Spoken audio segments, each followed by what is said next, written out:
Hello again, and welcome back to Eaton Rapids, where we're going to do another art project.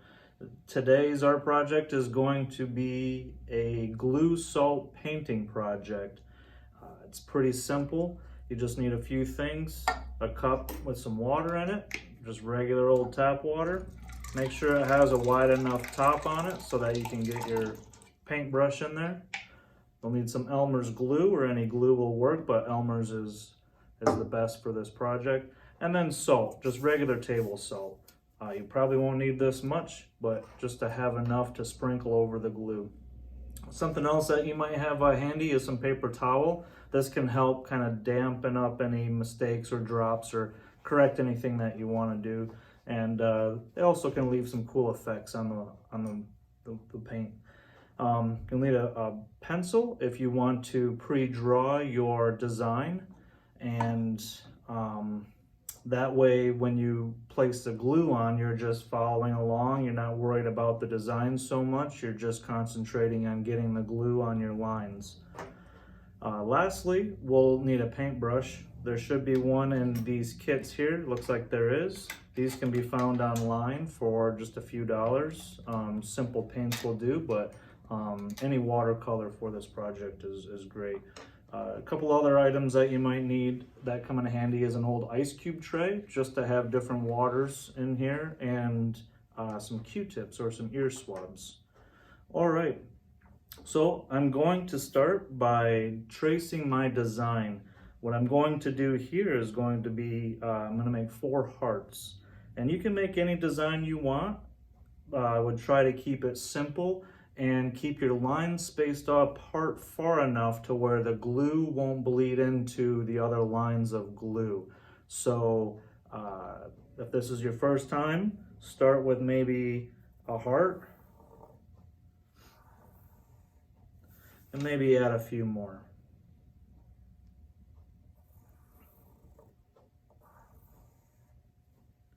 Remember to keep your lines separated enough to where they're not going to bleed into each other.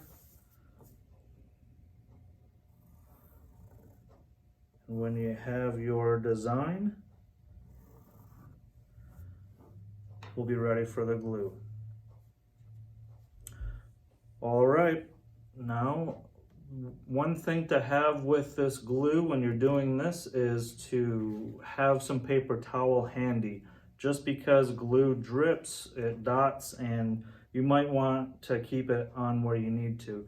I would suggest making a thick enough line that's at least as thick as your paintbrush or a pencil. You don't want to make it too thin, and you also want to make sure that it's not flattened out. You want enough glue to hold some salt onto the paper. Open this up, and slow and steady on this. That way you maintain a consistent bead of glue.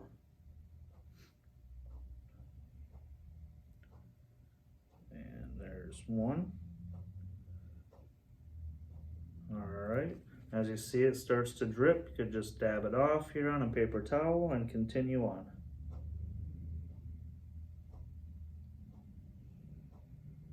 Rounding the heart, and if you have any other art project ideas or want to learn some more about what we're doing here, you can visit the Eaton Rapids City webpage, and there's links in there to the arts, and from there you can find different project ideas to do at home. All of them very inexpensive and easy for any beginner to do. There's also a Facebook page, Instagram. So please like us on there, find us on there, and be part of the community. Okay, so now we have our glue down on our paper. I'll try to tip it without it running real quick, but you can see my designs here.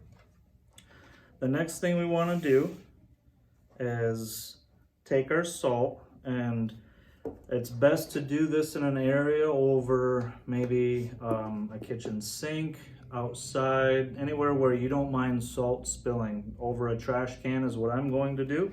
So, get my trash can here, set it below me, and when you pour your salt, you want to be very liberal, meaning that you want to spread it all over evenly and have it thick enough to stick to all the glue. That's the whole idea here, is to absorb as much salt on this drawing of glue as we can. So I'm going to sprinkle some in here, get it in between the hearts everywhere, and then gently wiggle this around, kind of get it into all of the little nooks and crannies.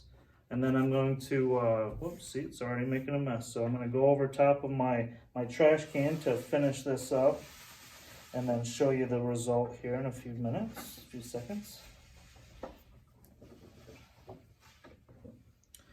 Okay, didn't look like I got all the way in. It was a little harder to wiggle it in there. If you have a larger space to dump the salt over it, it does make it a little bit easier. But also, if you sprinkle it right on top of the glue, you could be more accurate and probably do a better job that way.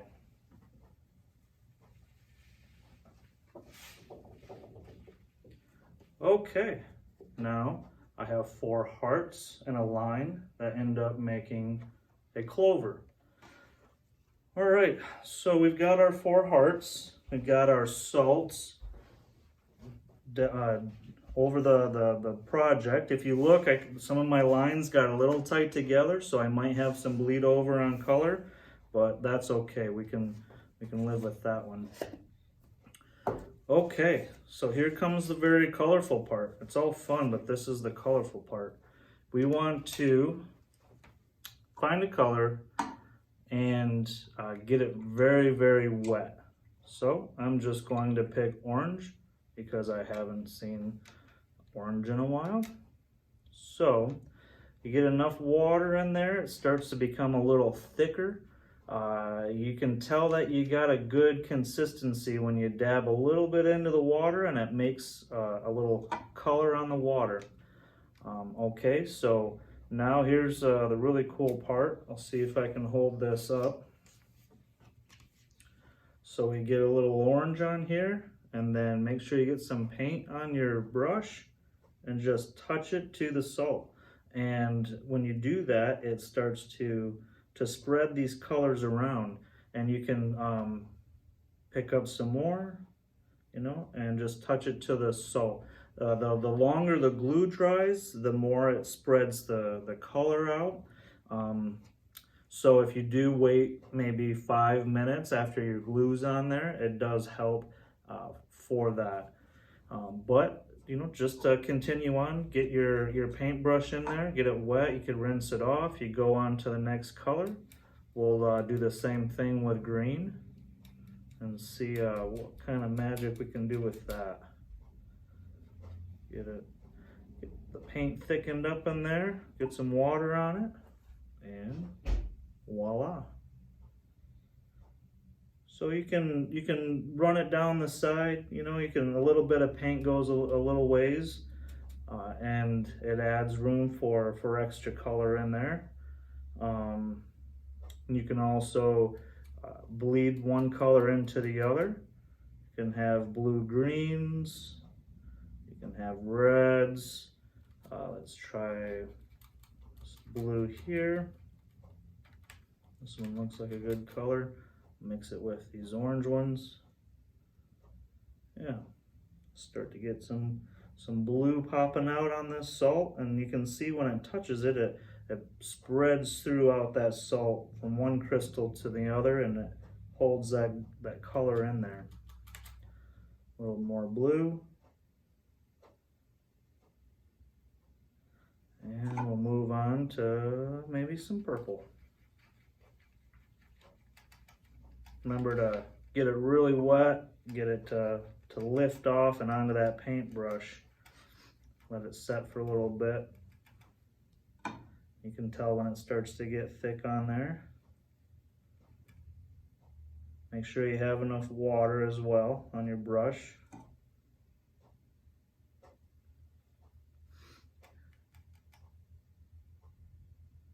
Some darker purple mixed in there. And we'll move on. We'll try some red. That's a pretty bright color. All right, once we get enough on there, make sure you got it wet still and you dab it on there.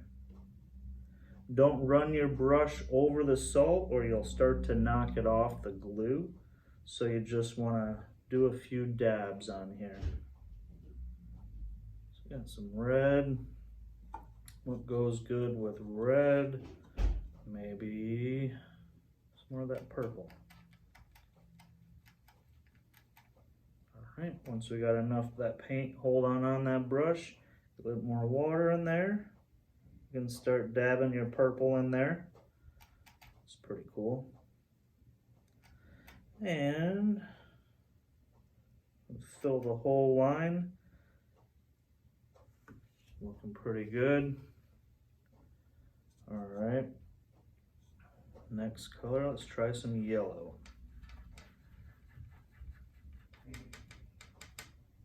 Just move that water around on top of that color until your end of your paintbrush starts looking like that color.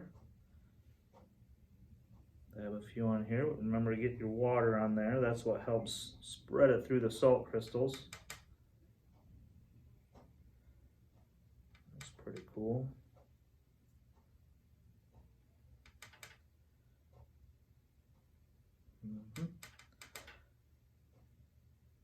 All right. What color haven't we used? Oh, let's try some pink. Let's see how different that is from the red. That's a fun one. Still got a little yellow on there, but that's okay. You can start to mix these colors and make your own colors. All right, got some pink on there. Oh yeah. Looking pretty good. Okay, I'll try a little more pink over there. Oh, those were vivid. All right, try maybe some more of this green. Finish up the last heart. Oh, yep, that spreads pretty good. It's pretty mesmerizing to watch it spread through the salt crystals.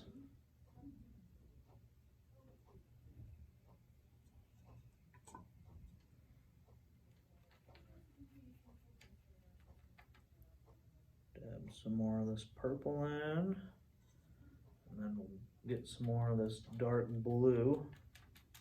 It's a pretty cool color. I've got brown and black as well. I haven't used those two, but I'm going to stay away from those ones on this project. I just want to have some of these other springtime poppin' colors. You can use brown, you can use black, it's up to you. You can use them to shade or to darken other colors if you would like, to get a better variety. Or you could do it all one color, it doesn't matter. All right. Get this stem looking more greenish, my line. All right. Maybe a little more green over here. Maybe a little more green up here. Get some more of my color on here. Oh, that's fun. Okay. So I think I'm pretty much done. Once these are finished, you will need to allow them to dry fully so that the glue and the salt all hold. And then even after that, be careful that it stays on pretty good, but it might chip off. If you use some watercolor paper, something that's a thicker paper, it'll hold on a little bit better. Maybe even cardboard or anything would be little bit thicker paper will do better. Okay, I think I'm finished before I let it dry. And this is what it ends up looking like. But I hope that whatever your design is, oh, we're starting to run. See, it'll start to run down if there's too much water in there or you leave it like this. So if you don't want it to run, just let it dry flat. Otherwise, it might give your art project a pretty cool effect. If you wanted to continue painting while it dries, you can do other things. You can paint to fill inside of the hearts. You could paint your name on it. You could write a message if you would like to give this as a gift to somebody. You can do all kinds of other things with your paintbrush and your water, just like that. We just filled it in right here, and yeah, sky's the limit on that. Enjoy painting, enjoy the rest of your project. I'm sure it turned out great, and it was as much fun for you as it was for me. Until next time, thank you and take care. Continue to be artistic.